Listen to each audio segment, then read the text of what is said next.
Thank you, Madam Speaker. Tonight I'd like to speak about the idea of freedom in Canadian politics, because I think underneath the debate we're having about this budget is a deeper debate about the nature of freedom. So, what is freedom?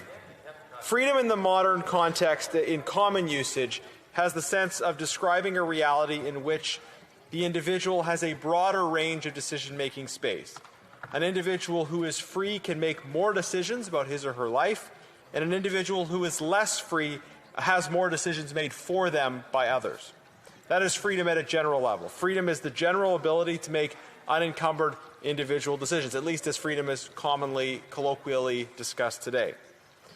But I think it is important to notice that within that general concept of freedom, there is significant divergence among political actors about what kinds of decisions are most important for individuals to be free to make.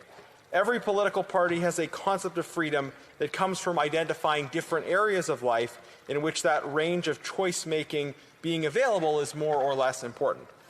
Obviously, not all decisions are equally important. Certain kinds of decisions are more important than others. To speak of whether a person has the freedom to, say, run a red light is obviously a trivialization of the concept of freedom, because a person who is prevented from running a red light is still substantially free insofar as he or she can still make for themselves all of the decisions that truly matter.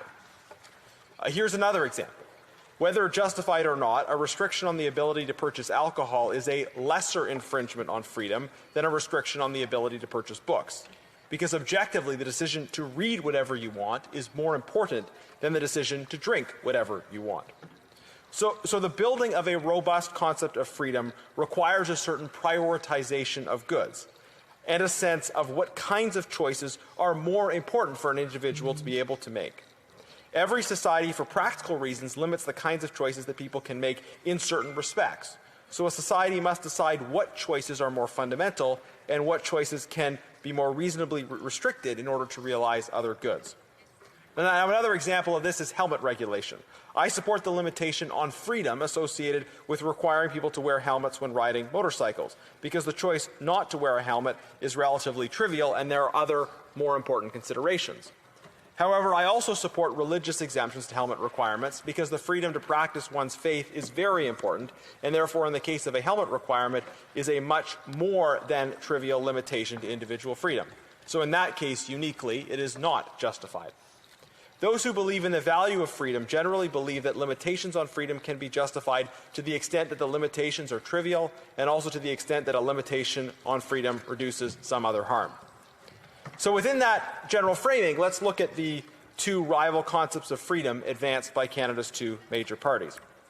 Now, the Liberals came to office with a kind of freedom agenda.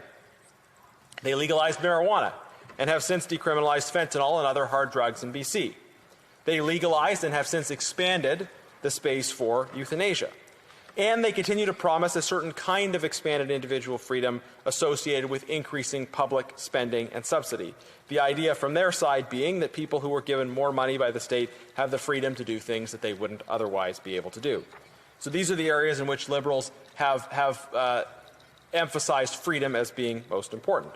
But on the other hand, Liberals have actively attacked freedom of conscience through efforts to impose ideological values tests for eligibility for certain government programs.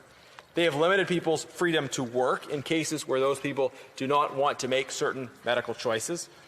They have also imposed effective limits on freedom to work for those who work in certain sectors by imposing onerous regulatory constraints on those sectors and effectively trying to transition those sectors out of business. They have limited people's effective economic freedom by presiding over higher taxes, higher home prices, and higher levels of regulation. And most recently, they have limited your freedom through the passage of an online censorship bill. So with this government, you're freer to take drugs, freer to choose death, and freer to collect money from the government, but less free to follow your conscience, less free to work, less free to make medical choices, less free to keep your own money, less free to buy a home given the state of housing prices, less free to start a business, and less free to hear contrary ideas online. So that's one approach to the issue of freedom. Conservatives have generally a different set of priorities when it comes to what freedom should look like.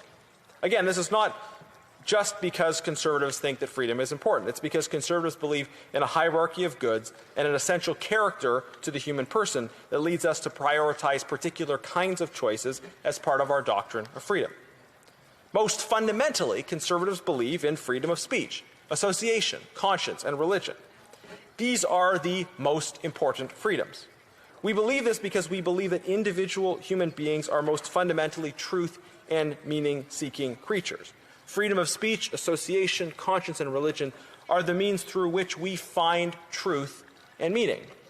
Therefore, intervention in our lives by the state that limits these freedoms is particularly harmful and dangerous. Close behind these concepts in terms of importance is the freedom to work, to build, and to voluntarily share the fruits of one's labor with others. Protecting the freedom to work, build, and share is fundamental to economic prosperity. But actually, the freedom to work, build, and share is about much more than just the pursuit of material abundance. Economic freedom isn't just about creating a more prosperous society. It does create a more prosperous society, but there is more to it than that. This freedom, too, is about the freedom of an individual to seek meaning. In order to be able to pursue meaning, individuals must be free to build things that are beautiful, and then to look at those things with happiness. Happiness at both what has been accomplished and happiness arising from the new thing that now exists. The freedom to build and work is intimately tied with the pursuit of meaning and happiness. So protecting people's freedom to build businesses, build into their jobs, build things with their hands as part of their jobs, and build up strong families and communities is fundamental for human happiness. Happiness measurement literature actually shows that people who are employed are generally happier, not because of the money they get from working, but because of the satisfaction and meaning that they get from working. Incidentally, the loss of satisfaction is why I am so strongly opposed to government policies that pay people more for not working than they pay people for working. Poorly constructed benefit programs have robbed so many Canadians of the opportunity to feel the satisfaction and meaning that comes from work while still being able to provide for their families. It's terrible that people have been forced to choose between having enough money to provide for their families and working by government programs that effectively pay them more to not work than they're able to receive through working. Now, someone recently asked me, what is the essence of being conservative? So I thought about it, and I came back with this, that the essence of being a conservative is to believe in building beautiful things that last. Liberals have a hard time with the building things that last part, often relying on the insecure foundation of deficit spending. But more fundamentally, conservatives understand that unleashing a free economy in which people can build things that they want isn't just about prosperity. It's also about the happiness that accrues to individuals for being able to invest of themselves in creating something new and beautiful. Conservatives are champions of the idea of freedom, but a particular kind of freedom. The concept of freedom that we are championing is human freedom, freedom rooted in an understanding of what is important in human life and of the kinds of pursuits that lead to meaning and happiness. Now, sadly, this budget does not advance our vision of human freedom. It doubles down on the belief that higher taxes, higher spending, and a kind of behind-the-scenes prodding but still highly interventionist industrial policy is going to produce the kind of country that we want. I was particularly struck by Chapter 3 in the budget. The ineffective so-called affordability measures at the beginning of the budget read to me like a kind of late-stage add-on for political reasons by the government. I think the heart of where the government wants to go with this budgetary policy is in that later chapter. It's in their belief that they can push the economy towards their preferred vision of an economy of the future through massive public spending and through selective privileges for certain sectors while piling on additional barriers for other sectors that are not preferred. This is still the steel hand of the state picking winners and losers, but trying to wear a velvet glove in the process. I think that what our country truly needs is a budget rooted in this concept of human freedom that I have outlined, a budget that seeks to give people more space to create beautiful things that last. Canadians are sick of a government that is content to let people choose drugs and choose death, but that does not want to let them choose to keep more of what they have worked for and build on their own. We need a government that gives people the space, the encouragement, and the freedom to build beautiful things that last. Thank you. Questions and comments? The Honourable Parliamentary Secretary, the Government House Leader. Madam Speaker, I'd like to give an example, and maybe the member could provide his thoughts on this issue, and that is the issue of Volkswagen.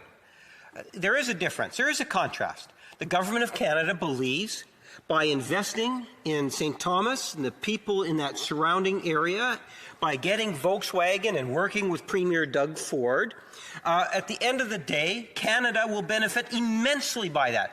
Yes, there is a substantial cost to doing that, and that cost will be better known as we see the type of production. But it's all about an industry that's going to put Canada as a leading force in the world, electric vehicle batteries. Not to mention all the different spin-offs, whether it's a lithium mine, possibly in Manitoba, or other spin-offs. My question to the member is, does he see that as a freedom thing?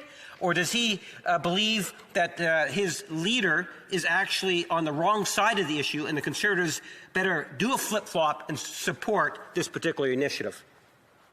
The honourable member for Sherwood Park for Saskatchewan. Thank you, Madam Speaker. Let's answer the question in terms of freedom. So if you look at the many projects that have been proposed for this country, various kinds of development projects in various regions, in various sectors, I could give many examples, in particular in my part of the country, of projects that have been entirely viable based on private sector funding, would have created massive numbers of jobs, and the government, in some cases, piled regulatory barriers on those. In some cases, shut them down directly at the late stage. So we have certain kinds of projects where the government is shutting them down, even though they're viable in terms of private sector investment, and other areas where the government is pouring massive public subsidy in order to get some kind of development to take place. I want Canada to be a country where any business can invest in any sector and grow without the kinds of barriers the government has been putting in, but where the government isn't presuming to say this sector is one we like and this sector is one we don't, but where in fact the opportunities and the benefits are available for all sectors. Questions and comments. Questions et commentaires. The honourable member for Nunavut. I guess another aspect of freedom is what we do and how we ensure that we ourselves practice in our country our own freedoms, and how we ensure countries are safe. Like, for example, Russia's invasion against Ukraine is not allowing a lot of Ukrainians to be safe, to be free. So the Budget Implementation Act talks about amending the customs tariff to remove Belarus and Russia from the list of countries entitled to most favored nation tariff treatments. And I think that this is going to be an important measure to make sure that we're doing better to ensure that countries like Ukraine are getting the supports that they need to achieve the peace that they need. And I wonder if the member can comment on voting against this type of provision in the Budget Implementation Act. The honourable member Sherwood Park for Saskatchewan. Thank you, Madam Speaker. Well, obviously, these Omnibus Budget Implementations Act contain many different kinds of measures, and we're going to find pieces here and there where we say, yeah, we agree with that, but we have to vote overall on the direction of the budget. I think there has been a great deal of unity in this House on many issues to do with Ukraine. In fact, where we've been critical of the government on Ukraine is where they've granted exemptions to sanctions, where they failed to be tough in moving sanctions forward early enough or implementing them fully. For one example, we spent a long time trying to push the government to rescind a waiver that they gave to Gazprom, effectively allowing the export of turbines that would have facilitated export of energy from Russia to Germany. We think it would have been better to be promoting the export of Canadian gas to Europe to relieve their dependence on Russia, rather than this government's decision to grant a temporary waiver that could have helped Russia export its gas to Europe, and at the same time not acting to allow Canadian gas exports to Europe. So there has been a substantial measure of unity. If anything, certainly, in fact, we have been pushing the government to go further in their response to these events, and in particular recognizing the role Canada can play in supplying the world with clean, secure, stable energy. Resuming debate.